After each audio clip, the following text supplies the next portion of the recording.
আসসালামু আলাইকুম। কুকিং হাউজে সবাইকে স্বাগতম জানাচ্ছি আমার আজকের রেসিপি দেখার জন্য। আজ আপনাদের জন্য নিয়ে এসেছি ঈদ স্পেশাল দারুণ মজাদার একটি কাবাব রেসিপি। তৈরি করব কলিজা কাবাব। আর আজকের এই কলিজা কাবাবটা তৈরি করব মুরগির কলিজা দিয়ে। এই কলিজা কাবাবটা খেতে এতটাই টেস্টি এবং মজার হয় যে একবার খাওয়ার পর এটা বারবারই খেতে ইচ্ছা করবে। কলিজা কাবাবটা বিকালের নাস্তার জন্য তৈরি করে নিতে পারেন। তাছাড়া এটা সাদা ভাত, পোলাও, ফ্রাইড রাইস সব কিছুর সাথেই কিন্তু পরিবেশন করা যায়। খেতে দারুণ লাগে। ঘরে থাকা উপকরণ দিয়ে খুব সহজেই তৈরি করে নেওয়া যায় এই চিকেন কলিজা কাবাব। তাহলে চলুন কিভাবে চিকেন কলিজা কাবাব তৈরি করি সেটা দেখে নেই। কাবাব তৈরি করার জন্য আমি এখানে 5 পিস মুরগির কলিজা নিয়েছি। কলিজাগুলো আমি একটু ছোট টুকরো করে নিয়েছি। আর কলিজাগুলোকে খুব ভালোভাবে ধুয়ে পরিষ্কার করে পানিটা একেবারে ঝরিয়ে নিতে হবে। পরিমাণে যে যতটা তৈরি করবেন সেভাবেই কলিজার পরিমাণ নিয়ে নিতে হবে। এখন এর মধ্যে দিয়ে দেব পরিমাণ মতো লবণ, আর দিয়ে দেব হাফ চা চামচের মতো শুকনো মরিচের গুঁড়া, হাফ চা চামচ আদা বাটা এবং হাফ চা চামচ রসুন বাটা।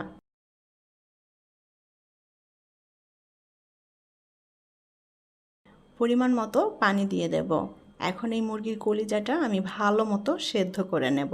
কলিজাটা এভাবে আগে থেকে সেদ্ধ করে নিলে এর মধ্যে কোনো কাঁচা গন্ধ থাকবে না, আর কাবাবটা খেতেও খুবই ভালো লাগবে। কলিজাটা খুব ভালোভাবে সেদ্ধ করে নিতে হবে। আর যে পানিটা দিয়েছি পানিটা টানিয়ে একেবারে শুকিয়ে নিতে হবে। এদিকে আমি একটা আলু সেদ্ধ করে নিয়েছি মিডিয়াম সাইজের। এখন এই আলুটা আমি একটা গ্রেটার দিয়ে গ্রেট করে নেব। আলুটা চাইলে হাত দিয়েও চটকে নেওয়া যাবে, তবে গ্রেট করে নিলে এর মধ্যে কোনো দানা দানা থাকবে না। আলুটা আমি গ্রেট করে নিয়েছি। এখন আমি এর মধ্যে সেই সেদ্ধ করা কলিজাগুলো নিয়ে নেব। আমি কলিজাতে যে পানিটা দিয়েছিলাম পানিটা টানিয়ে একেবারে এরকম শুকনো মতো করে নিয়েছি। এখন এই কলিজাটা হাত দিয়ে ভেঙে একেবারে মিহি করে নেব। এটা আর বাটার দরকার নেই, হাত দিয়ে এভাবে ভেঙে নেওয়া যাবে, কারণ কলিজাটা খুব সুন্দর মতো সেদ্ধ হয়ে গিয়েছে। আমি সবগুলো কলিজা হাত দিয়ে এভাবে চটকে নিয়েছি। এখন এর মধ্যে দিয়ে দেব পেঁয়াজ কুচি 1 কাপ পরিমাণ। পেঁয়াজটা মিহি কুচি করে নিয়েছি। কাঁচামরিচ কুচি দিয়ে দেব 1 টেবিল চামচ পরিমাণ। মরিচের পরিমাণটা যার যার টেস্ট অনুযায়ী অ্যাড করবেন। আদা বাটা দিয়ে দেব হাফ চা চামচ পরিমাণ। রসুন বাটা দিয়ে দেব হাফ চা চামচ পরিমাণ। লবণ দিয়ে দেব স্বাদ মতো। হলুদের গুঁড়া দিয়ে দেব হাফ চা চামচের একটু কম পরিমাণে। শুকনা মরিচের গুঁড়া দিয়ে দেব কিছুটা।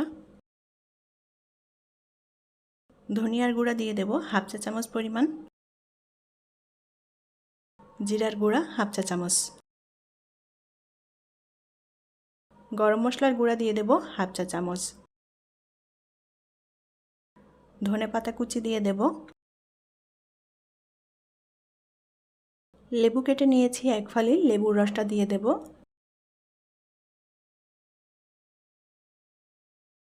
বেসন দিয়ে দেব 3 টেবিল চামচের মতো। বেসনটা কাবাবের মিশ্রণটাকে একটু টাইট করবে, এতে করে ভাজতে গেলে ভেঙে যাবে না।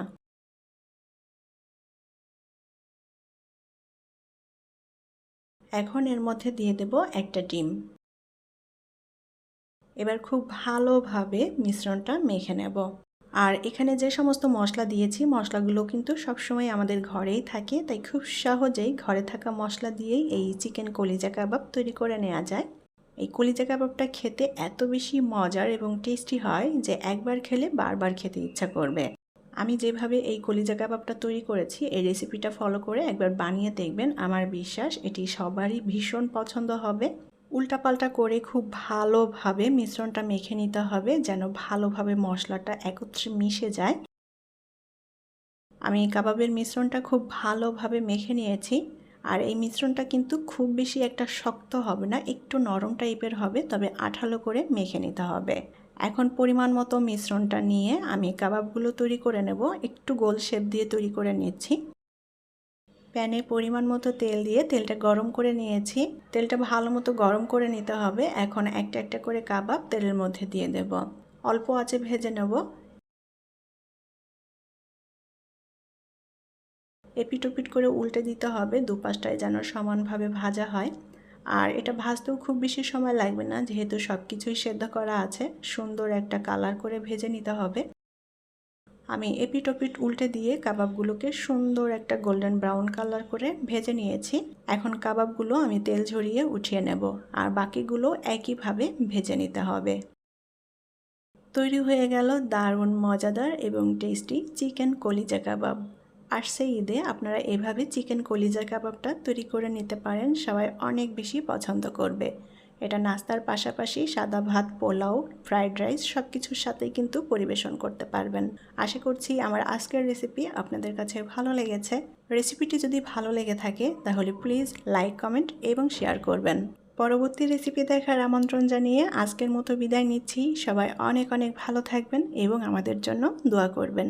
আল্লাহ হাফেজ।